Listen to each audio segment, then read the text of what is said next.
우리 오늘 말씀은 두 군데인데요. 두 군데 찾아서 한번 보도록 하겠습니다. 신약성경 마태복음 5장 31절에서 32절 두 절의 말씀을 읽고요. 후에 19장 3절에서 9절까지의 말씀을 함께 읽도록 하겠습니다. 우리 먼저 마태복음 5장 31절부터 32절까지의 말씀 한 목소리로 읽겠습니다. 시작. 또 일렀으되 누구든지 아내를 버리려거든 이혼 증서를 줄 것이라 하였으나 나는 너희에게 이르노니 누구든지 음행한 이유 없이 아내를 버리면 이는 그로 간음하게 함이요 또 누구든지 버림받은 여자에게 장가드는 자도 간음함이니라. 아멘. 19장 3절부터 9절까지의 말씀은 교독하겠습니다. 제가 먼저 읽겠습니다. 바리새인들이 예수께 나와 그를 시험하여 이르되 사람이 어떤 이유가 있으면 그 아내를 버리는 것이 옳으니까?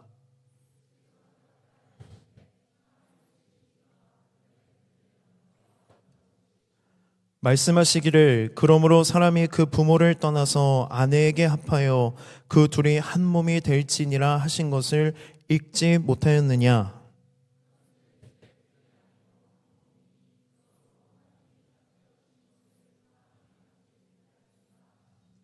여짜오되 그러면 어찌하여 모세는 이혼 증서를 주어서 버리라 명하였나이까?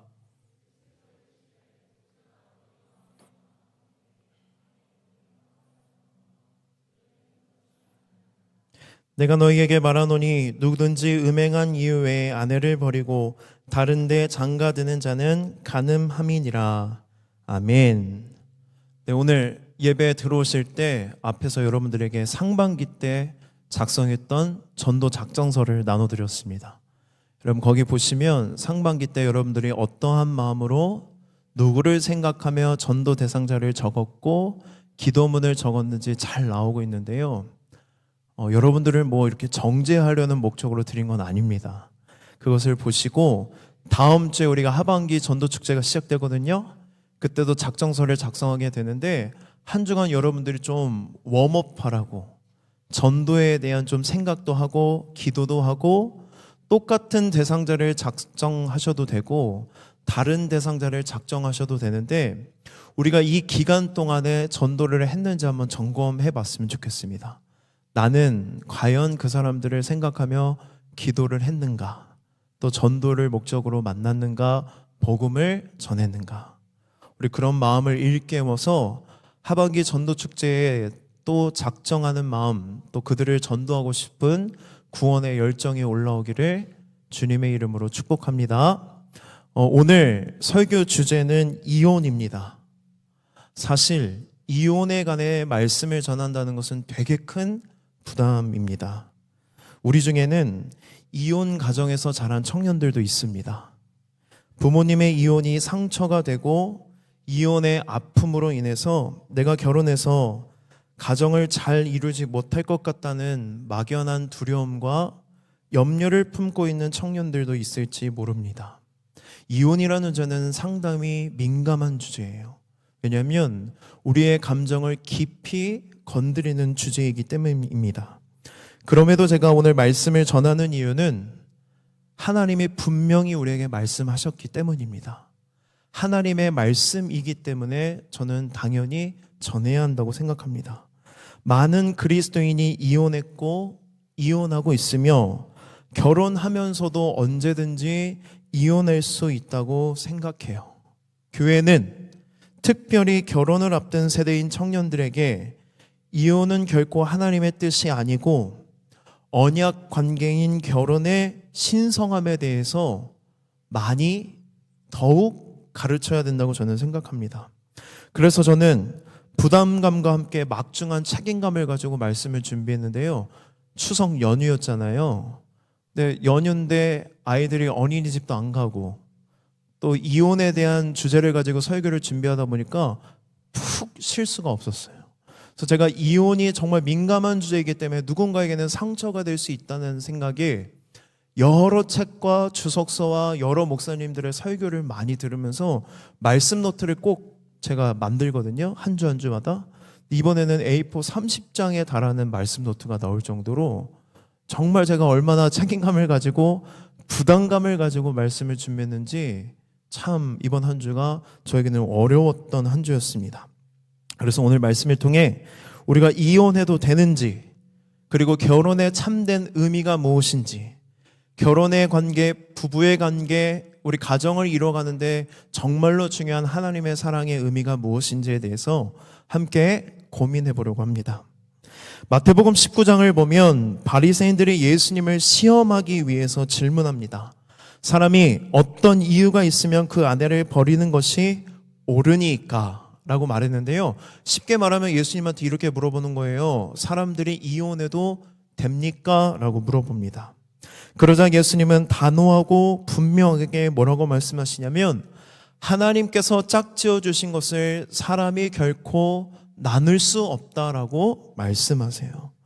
그러자 바리새인들이 신명기 24장의 말씀을 근거로 무엇을 얘기하냐면, 모세는 율법에 이혼 증서를 주어서 여자를 집에서 내보내라고 이야기하는데 왜 예수님은 이혼이 안 된다고 말씀하십니까? 라고 물어보는 것입니다.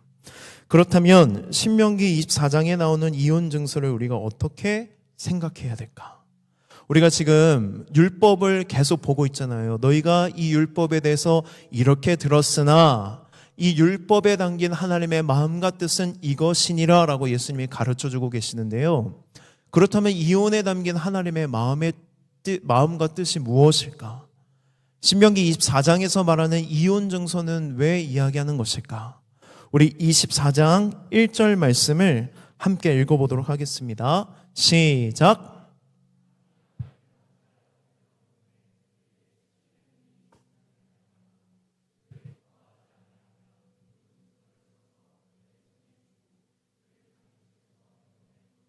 아멘. 말씀을 잠깐 띄워주시면 여기서 뭐라고 말하냐면, 그에게 수치되는 일이 있으면, 그게 발견되면 이혼 증서를 줘서 여자를 집에서 내보내라 라고 모세가 이혼을 허락하는 것처럼 보입니다. 아내에게 수치되는 일이 있으면 보내라. 그런데 성경에는 이 수치되는 일이 무엇인지 명확하게 나오지 않았어요. 그래서 예수님 당시 두 학파가 이 말씀을 다르게 해석했는데, 보수적인 샴마이 학파는 그 수치되는 일을 예수님과 같이 그 배우자의 간음에만 한정을 합니다. 배우자가 성적인 범죄를 일으켰을 때에만 이혼할 수 있다. 그런데 개방적인 힐렐 학파는 어떻게 이야기를 했냐면, 이 수치되는 일을 되게 광범위하게 적용을 해요. 그래서 제가 말씀을 준비하다가 재밌는 걸 봤는데, 기록을 보니까 아내가 남편을 위해서 음식을 하고 있는데 음식을 태웠어요. 그럼 뭐 해도 된다고 해요? 이혼해도 된다는 거예요. 지금 같은 시대에 이런 말 하면 어떻게 돼요? 아니, 밥 차려주면 감사하게 먹어야지, 무슨 음식을 태웠다고 수치되는 일이야, 집 나가, 이게 된다는 거예요. 또 뭐가 있냐면, 더 어이없는 게 있는데, 길을 걸어가다가 내 아내보다 젊고 예쁜 여자를 보고 눈에 반했어요. 그럼 내 아내를 어떻게 하냐면 버리고 그 여자와 재혼할 수 있다고 이야기를 해요. 속으로 무슨 막 욕이 나오지 않아요? 무슨 말 같지도 않은데. 그런데 진짜 그렇게 해석을 하고 그렇게 행해왔다는 거예요. 이 힐렐 학파의 해석을 통해. 그럼 물어보겠습니다. 여러분, 이 질문을 하고 있는 바리새인들은 어떤 학파에 끌렸을까요? 보수? 진보? 진보적인 힐렐 학파의 의견에 끌린 거예요. 왜? 남성 중심 사회에서 자기들 마음대로 여인을 버리고 또는 이혼을 하고 내가 뭐 하고 싶은 거예요? 내 마음대로 재혼하고 싶기 때문에, 내 마음대로 성경을 해석하고 합리화하고 싶기 때문에 그러한 중심을 가지고 예수님에게 물어보는 거예요. 이혼해도 됩니까? 안 된다. 그러면 왜 모세는 신명기 24장에서 수치되는 일이 있으면 이혼 증서를 주라고 하는 겁니까? 이렇게 물어보는 거예요. 그래서 예수님의 답은 뭐예요? 어떠한 이유로도 이혼할 수 없다.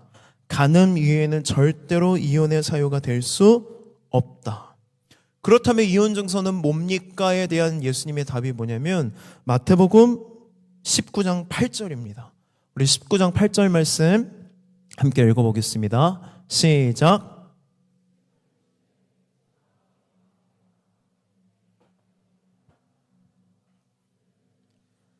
아멘. 뭐 때문에 그랬다는 거예요? 너희의 마음이 완악해서. 본래는 그렇지 않다. 이건 무슨 의미냐면 하나님은 이혼을 절대로 계획하거나 설계하지 않았다는 거예요. 그런데 니들이 너무 완악해서 하나님이 이혼을 허용하셨다는 거예요. 허락과 허용이 어떤 뉘앙스 차이인지 여러분 이해하셔야 돼요. 허용했다. 너희들의 완악함 때문에 어쩔 수 없이 허용했다. 여러분 생각해 보십시오. 모세 당시에는 여성의 인권이 예수님 당시의 여성의 인권보다 더 없었겠죠. 그래서 남자들이 여인들을 어떻게 했냐면 자기 마음대로 버렸어요. 그리고 자기 마음대로 재혼했습니다. 이때 버려진 여성들은 경제권이 전혀 없어요. 스스로 일을 할 수 있는 시대가 아니에요. 남편이 걷어 먹여야만 살아갈 수 있는 여성들이 집안에서 내쫓김을 당하면 세 가지 길밖에 없습니다. 첫 번째는 정말 인심이 좋은 친척집에 들어가 하녀로 사는 거예요.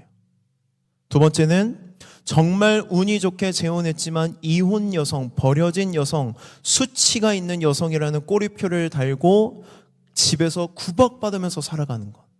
그리고 정말 안타깝게도 마지막 세 번째는 뭐냐면 자신의 성을 파는 창기가 될 수밖에 없었어요.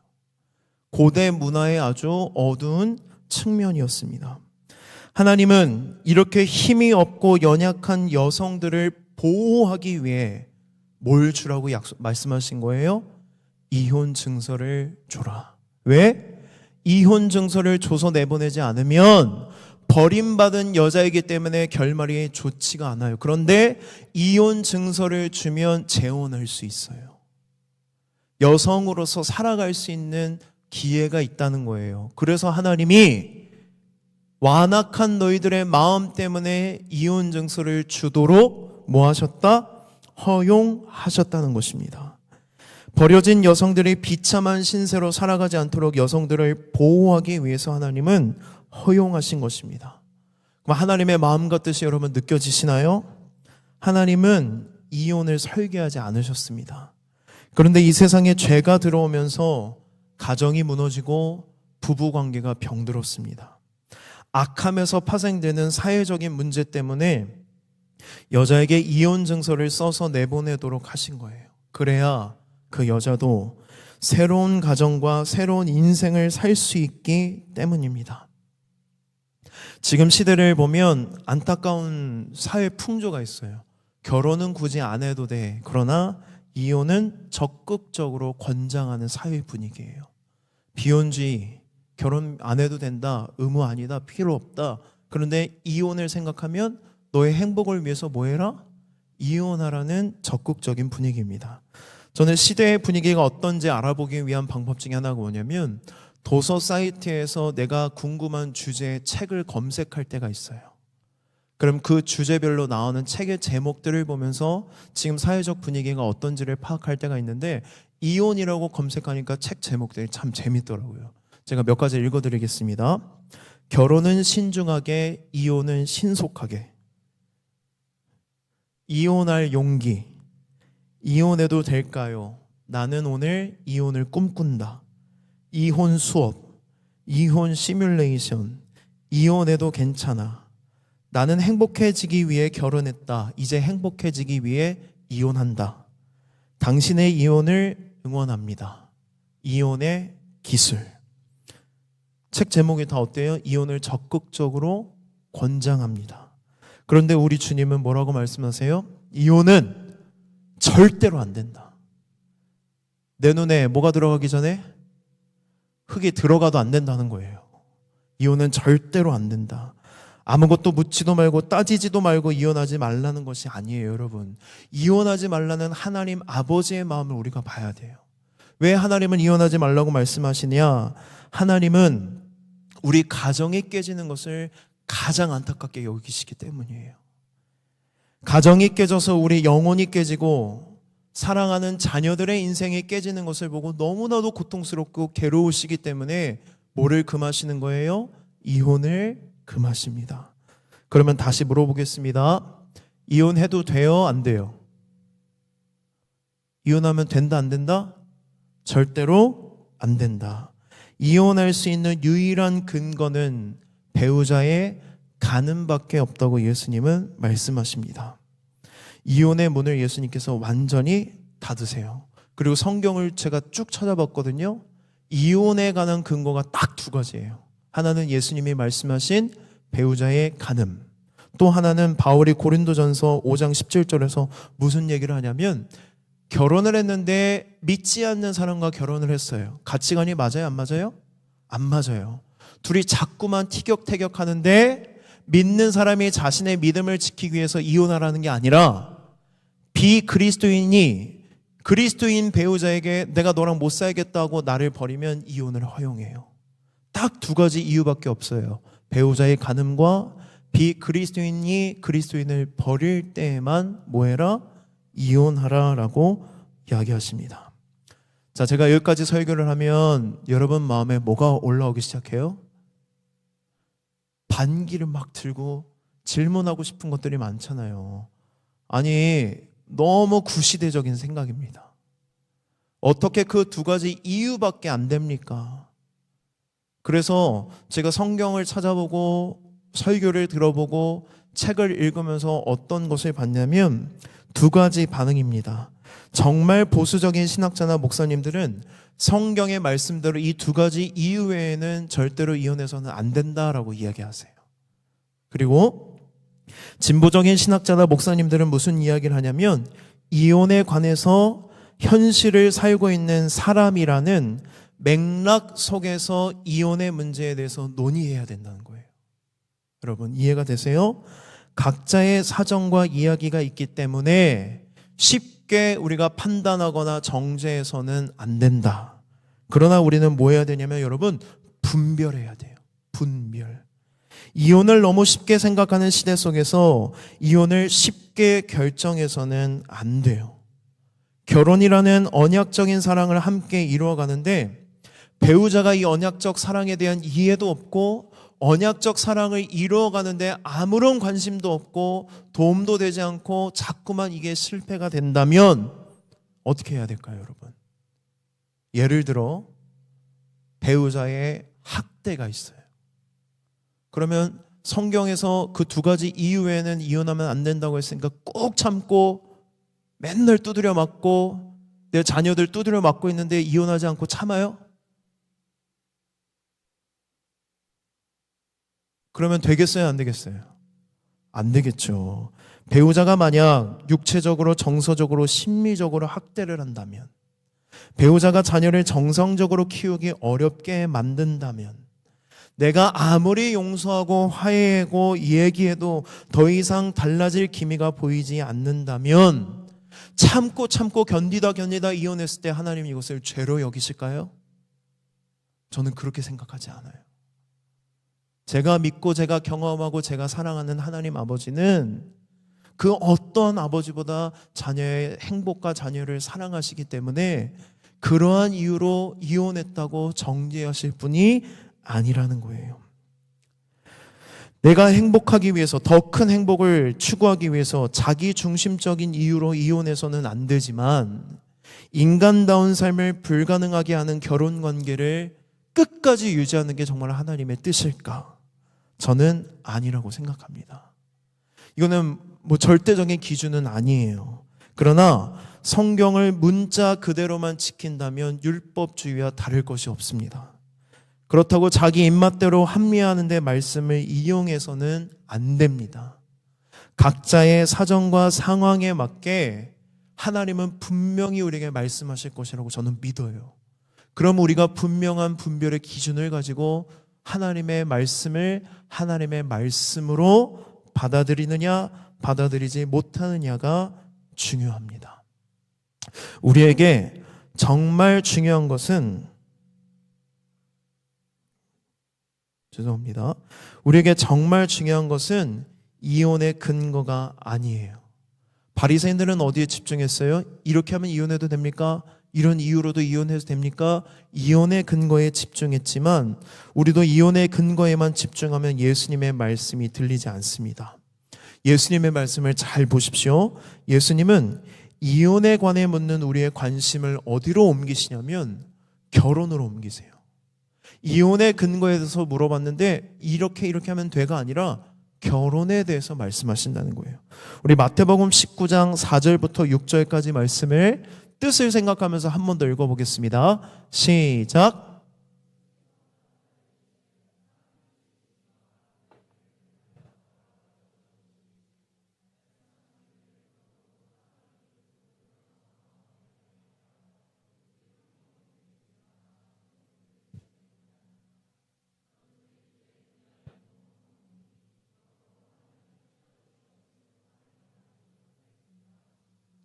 아멘. 예수님이 바리새인들이 물어봐요. 이혼의 근거가 이게 맞습니까? 근데 그거 맞아 아니야 틀려가 아니라 결혼에 대해서 이야기를 하세요. 무슨 의미일까? 우리가 이혼에 관해 생각할 때 먼저 생각해야 될 것은 결혼의 참된 의미라는 것입니다. 우리가 왜 이혼을 생각할까? 결혼의 참된 의미를 잊어버렸기 때문입니다. 결혼이 어떤 의미인지, 하나님께서 결혼을 어떻게 설계하셨는지 다시 원초적으로 돌아가 생각하라는 거예요. 결혼은 인간 간의 계약적인 관계가 아니라 하나님께서 인간에게 주신 신성한 언약의 관계입니다. 우리가 이 이해를 놓치면 안 돼요. 결혼은 사랑하는 배우자와 만의 개인적인 계약이 아니에요.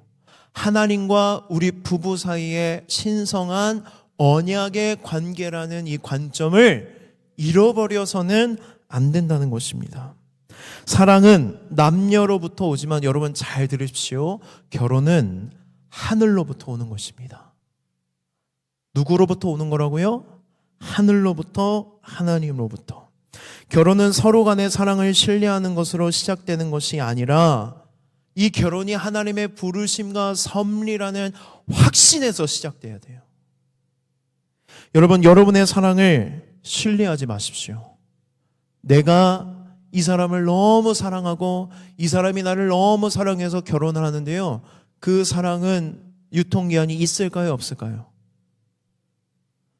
죄송해요. 결혼을 앞두고 있는 커플들이 있는데 2주 남았죠? 그 사랑을 뭐 하지 말라고요? 신뢰하지 말아라. 그렇다고 여러분 막 의심하라는 이야기는 아니에요. 어떤 의미냐면 결혼이 하나님의 부르심이고 하나님과의 신성한 언약임을 믿고 확신하라는 거예요. 이 사람이 나를 얼마나 사랑해, 이 사람의 섬김과 헌신과 희생을 신뢰하지 말고 이 결혼으로부터 우리를 부르신 하나님의 섭리와 계획과 하나님의 부르심을 뭐해라? 확신해라. 갈등이 없는 부부가 어디 있겠습니까? 문제가 없는 부부가 어디 있겠습니까? 이혼을 생각할 수도 있습니다. 그러나 이 결혼이 하나님의 부르심이라는 확신, 하나님과의 신성한 언약이라는 확신을 잊어서는 안 됩니다. 내가 이 사람을 선택해서 이 사람과 결혼하겠어라고 결정한 게 아니라는 거예요. 누가 부르셨다? 하나님이 부르셨다. 하나님이 선택하셨고 하나님이 계획하셨고 하나님이 계획하신 대로 신실하게 이 결혼의 관계를 이끌어갈 것임을 확신하라는 것입니다. 그래서 여러분, 결혼은요, 반쪽으로 태어나서 나의 반쪽을 만나 하나가 되어가면서 하나님의 부르심을 완성해가는 과정입니다. 예수님의 말씀을 잘 보세요. 사람을 지으신 이가 본래 그들을 남자와 여자로 지으시고 말씀하시기를 그러므로 사람이 그 부모를 떠나서 아내에게 합하여 그 둘이 한 몸이 될지니라. 아멘. 창세기 2장의 말씀입니다. 창세기 2장이 뭐예요? 아담을 지으시고 혼자 있는 게 좋지 않아서 하와를 지으시고 둘을 뭐하게 하세요? 결혼하게 하시고 부부관계가 되게 하시는데, 그때 제정하신 말씀, 그때 결혼이 무엇인지 말씀하신 말씀이 창세기 2장에 나와요. 결혼은 뭐냐면 첫 번째, 부모를 떠나는 것입니다. 누구를 떠나는 것? 부모를 떠나는 것. 결혼을 앞둔 청년들이 있는데요, 여러분, 결혼하신 뒤에 부모를 떠나십시오. 이 말씀을 누가 들어야 돼요? 부모님이 들으셔야 돼요. 요즘에는 부모님들이 자녀들을 못 떠나보내더라고요. 자꾸 이렇게 막 끼고 있으려고 그러고 하는데, 여러분, 그렇게 부모가 안 된다면 여러분들이 어떻게 해야 돼요? 부모를 떠나셔야 돼요. 그렇다고 뭐 연락도 안 하고 쌩까라는 얘기가 아니라 부모 공경하고 사랑해야 되지만, 여러분, 여기서 중요한 게 뭐냐면 부모님을 떠나라는 것은 이런 이야기예요.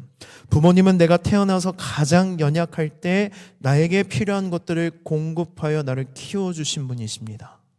우리의 생존 그 자체였습니다. 그런데 하나님은 결혼하면 부모님을 떠나라고 하십니다. 뭐로부터 떠나라는 것이냐? 신앙적으로, 정서적으로, 또 경제적으로도 여러분 떠나십시오. 지리적으로도 좀 떠났으면 좋겠습니다. 그리고 내가 이제 한 몸이 되어야 될 존재는 부모님이 아니라 누구라는 거예요? 배우자와 한 몸이 되어야 한다는 것입니다. 이제 여러분이 하나가 되어야 되는 존재는 부모님이 아니라 배우자입니다. 결혼한 이후에도 부모와의 연대감을 놓지 못해서 부부관계에 어려움을 갖고 있는 사람들이 참 많습니다. 결혼 생활을 통해서 하나님은 부부관계를 통해 깊은 연대감을 배우라고 말씀하십니다. 여러분들이 정말로 이제 결혼한 이후에는 어떻게 해야 돼요? 떠나셔야 됩니다. 그래서 저희 부모님은 제가 결혼할 때 어떤 이야기를 했냐면, 저희 아내에게 내가 내 아들을 위해서 기도하겠지만 이제부터 서로를 위해 가장 많이 기도해야 된다고 말씀하셨어요. 부모님은 우리가 결혼하셔도 우리를 기도하세요. 그러나 이제 부부가 돼서 서로가 하나 되었을 때에 누구보다도, 부모님보다도 서로가 서로를 위해 더 많이 기도해야 된다는 거예요. 이게 부모님을 떠나는 것입니다. 그렇다면 떠나서 하나가 된다는 것이 어떤 의미일까? 창세기 2장 말씀을 보면 아담과 하와가 결혼했는데요, 에덴 동산에 아무것도 입지 않고 벌거벗었으나 부끄럽지 않다라는 말씀이 나와요.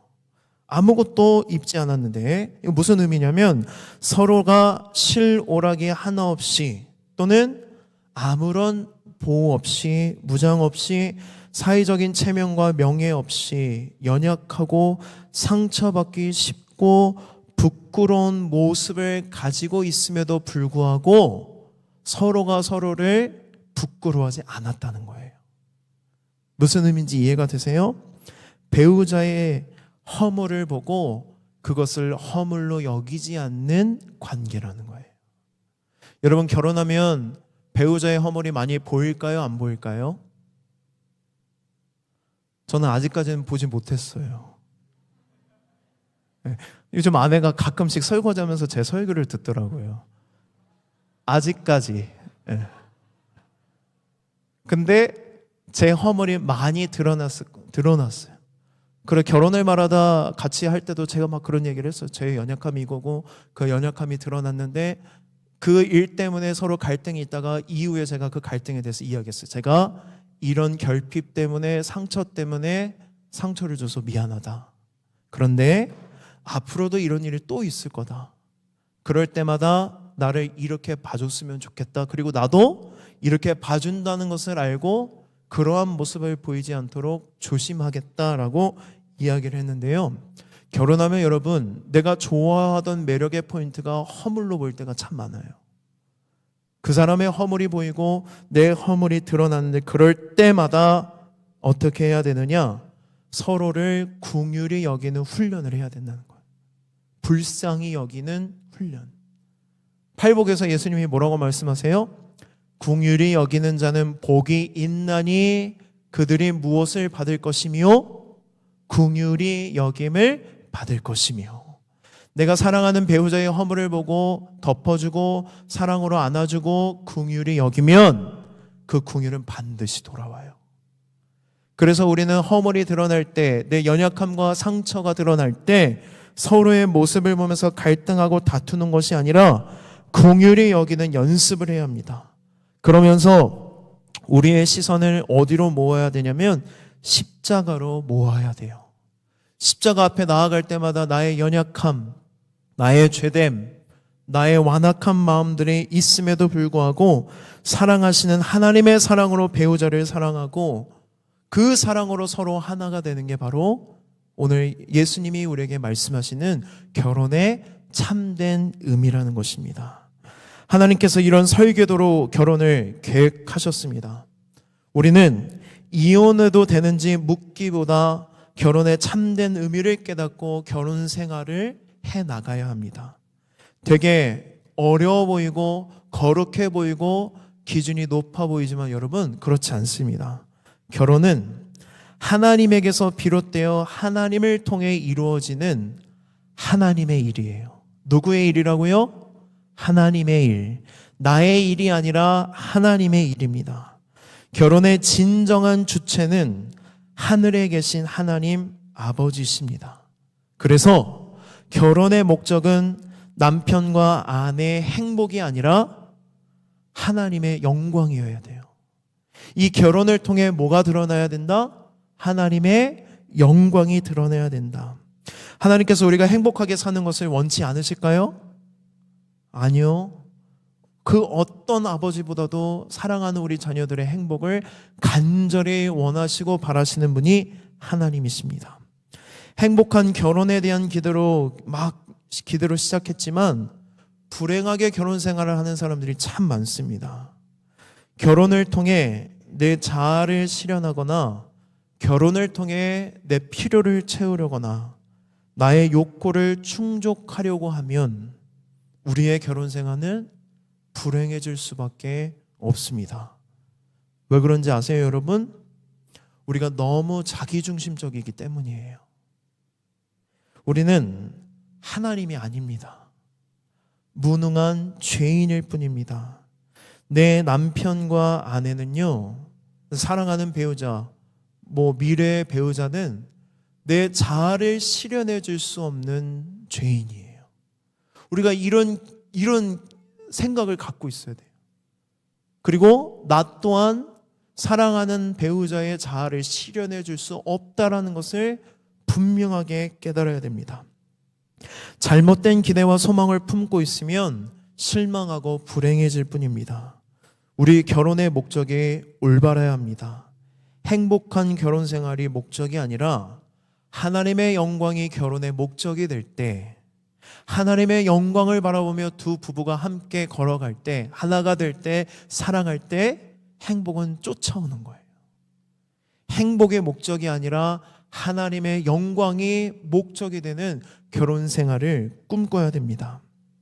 그런데 왜 우리가 이혼을 생각하고 결심하게 될까? 아까도 이야기했지만 결혼에 대한 잘못된 환상, 꿈, 계획, 목적을 갖고 있기 때문입니다.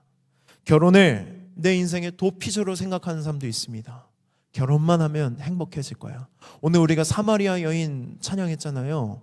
사마리아 여인이 행복을 갈망하면서 자꾸만 간절하게 바랬던 게 뭐예요?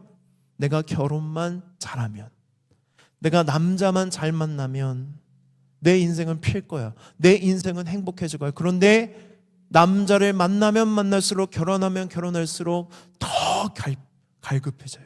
공허해져요. 그러면서 우리가 결혼을 그렇게 도피처로 생각하면, 그렇게 결혼을 하잖아요. 이혼을 또 다른 도피처로 생각합니다. 이혼하면 되겠지. 이혼하면 이 문제가 해결되겠지. 이혼하면 정말로 행복해지겠지. 정말 그럴까요, 여러분? 이혼하면 문제가 해결될까요? 아니요. 내 본질적인 문제가 해결되지 않았기 때문에 이혼을 한다고 해도 내 인생은 행복해질 수가 없다는 것입니다. 근본적인 문제가 해결되지 않으면 또 다른 결핍과 문제가 우리를 기다리고 있습니다. 사랑하는 여러분, 우리 인생의 유일한 피난처는 하나님 한 분뿐이십니다. 믿음으로 고백하십니까? 나는 정말 하나님을 나의 유일한 피난처로 믿고 있는가? 그분을 그렇게 신뢰하고 있는가?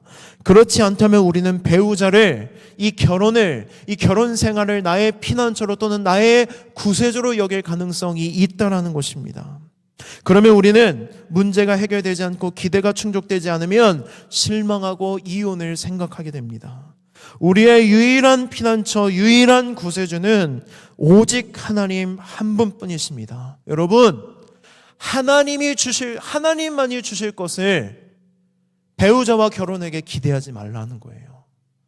하나님만이 충족해 주실 것을 배우자와 결혼 생활을 통해 내가 충족받기를 원하지 말고 기대하지 말고 소망하지 말라는 것입니다. 그래서 우리는 결혼을 앞두고 스스로에게 질문해야 됩니다. 첫 번째, 하나님 한 분만이 내 인생의 유일한 피난처가 되시는가?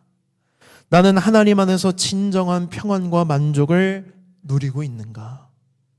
그렇지 않다면 우리는 이 결혼을, 배우자를, 또는 결혼해서 낳은 아이를 내 인생의 피난처와 구세주로 여길 가능성이 있다는 것입니다. 두 번째, 예수님의 사랑으로 내 영혼이 충만하게 채워졌고 만족하고 있는가? 예수님 한 분만으로 만족하고 있는가?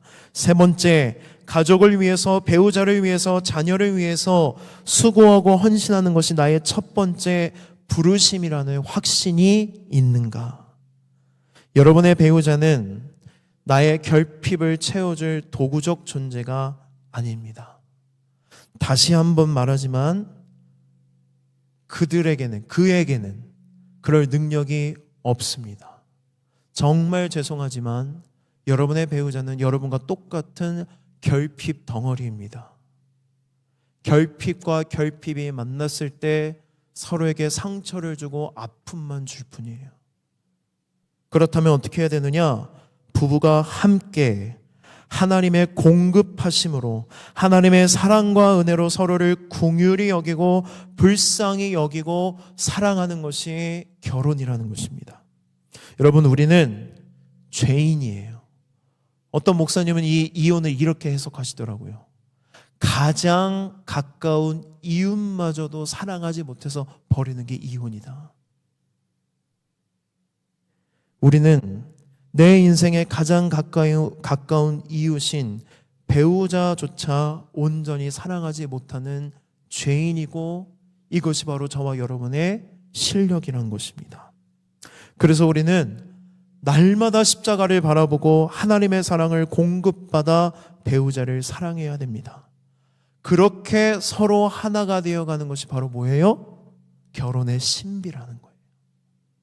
전혀 맞을 것 같지 않았던 사람, 그러나 하나님의 사랑으로 공급받아 반쪽과 반쪽이 만나 그 반쪽이 하나가 되는 신비가 바로 하나님이 설계하신 결혼의 신비입니다.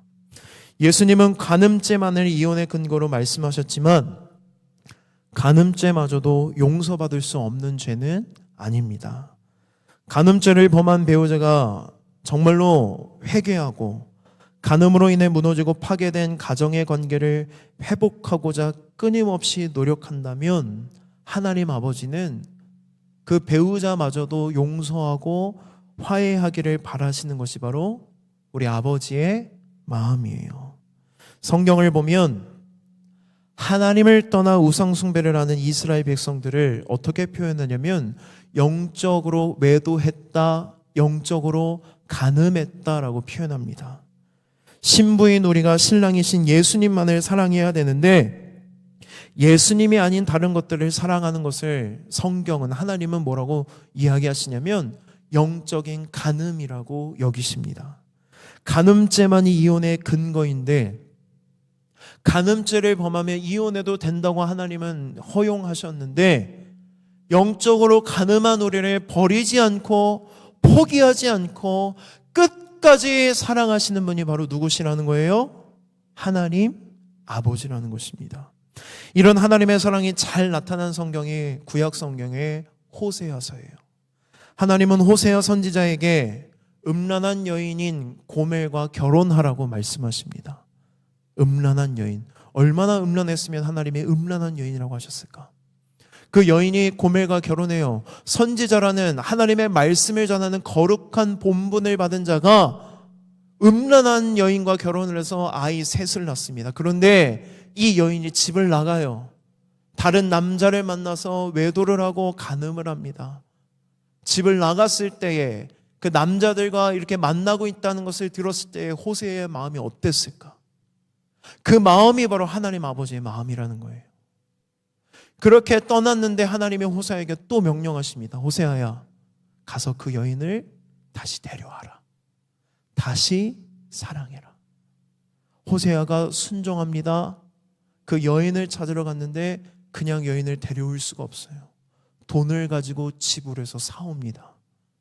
성경에는 기록되어 있지 않지만 성경학자들은 어떻게 해석을 하냐면 이 여인이 창기가 되었다는 거예요. 창기가 된 이 여인을 돈을 주고 사와할 수밖에 없었다라고 해석을 합니다. 그 여인을 호세아가 돈을 주고 데려옵니다. 그리고 뭐라고 이야기해요? 고멜을 용서하고 다시 시작하자고 이야기해요. 우리 다시 시작하자. 내가 너를 사랑한다. 우리 가정을 다시 이루어가자. 여러분, 이것이 바로 하나님의 사랑입니다. 홍수로 세상을 심판하면서 인간을 지으셨던 것들을 한탄하셨던 하나님이 이 노아에게 무지개를 보여주시면서 뭐라고 말씀하시는 거예요? 내가 너희를 포기할 수 없다. 내가 너희를 버릴 수가 없다. 다시 시작하자. 실패했던 베드로, 예수님을 배반했던 베드로, 그 실패 현장에 예수님이 찾아가시고 예수님이 뭐라고 말씀하십니까? 네가 나를 사랑하느냐 3번 물어보시고 다시 시작하자라고 말씀하십니다. 우리는 날마다 하나님을 떠나 영적인 간음을 하지만 신랑 되신 우리 하나님은 늘 기다리십니다. 우리에게 늘 다시 시작하자고 말씀하십니다. 언제나 변함없이 우리를 사랑하십니다. 우리는 하나님의 사랑으로 배우자를 사랑하는 훈련을 해야 합니다. 우리의 사랑에는 여러분 한계가 있어요. 우리의 마음에는 한계가 있습니다.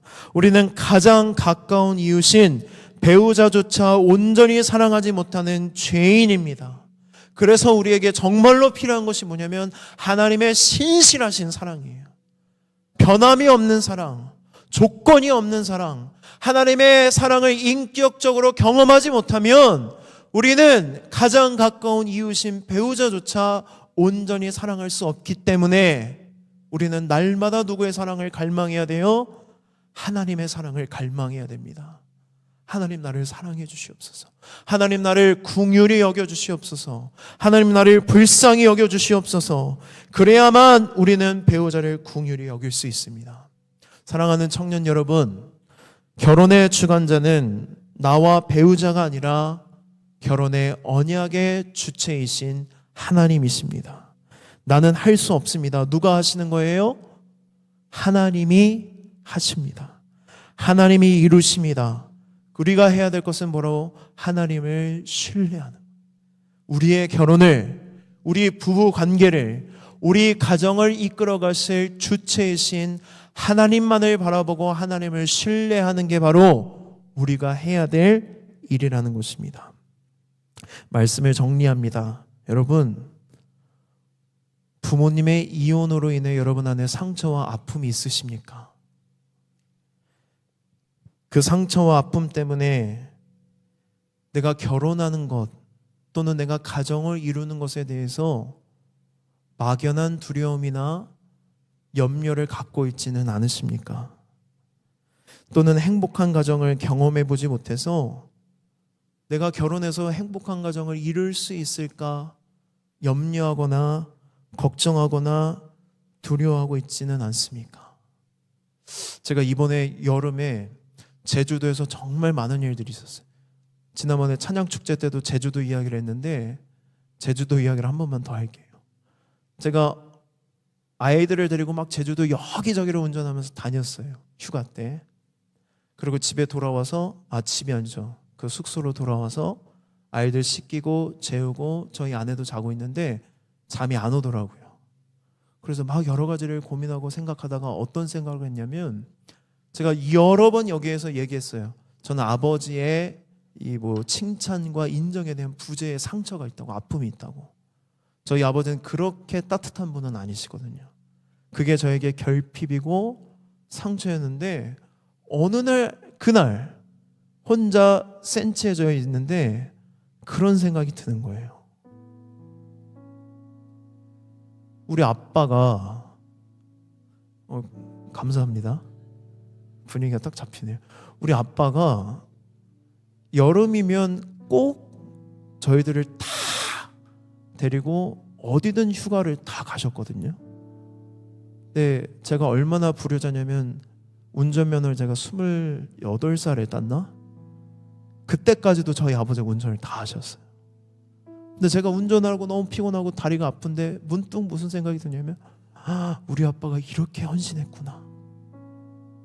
사랑을 말로는 표현할 수 없는데 나를 사랑하셨던 거구나. 한 번도 제가 아빠한테 그런 메시지를 보내본 적이 없어요. 그날 밤에는 보내고 싶더라고요. 그래서 아빠한테 연락했어요. 아빠가 그렇게 힘든지 나는 몰랐다.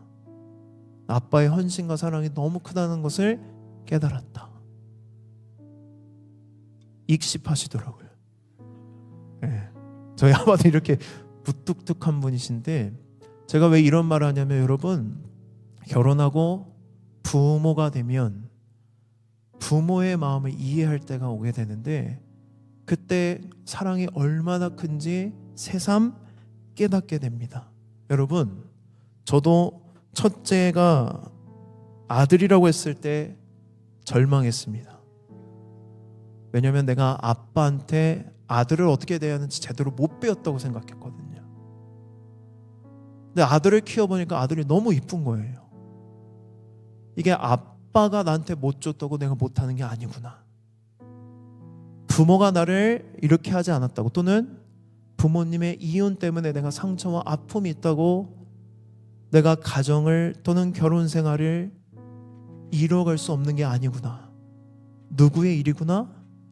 하나님이 하시는 일이구나. 하나님의 역사구나. 여러분 결혼에 대한 행복한 부부관계에 대한 화목한 가정에 대한 막연한 두려움과 염려와 걱정이 있다면 하나님을 바라보고 하나님을 신뢰함으로 그것이 다 기대가 되고 사모함이 되기를 축복합니다. 하나님은 여러분의 결혼과 여러분의 가정을 축복하십니다. 아멘. 여러분의 아름다운 가정과 행복한 결혼 생활을 이미 계획하셨고 계획하신 대로 신실하게 인도하십니다. 아멘. 하나님이 여러분의 가정을 통해 하나님의 영광을 드러나게 하실 줄 믿습니다. 우리 시간에 이런 기대와 소망을 가지고 함께 찬양하고 또 하나님 앞에 결단하겠습니다.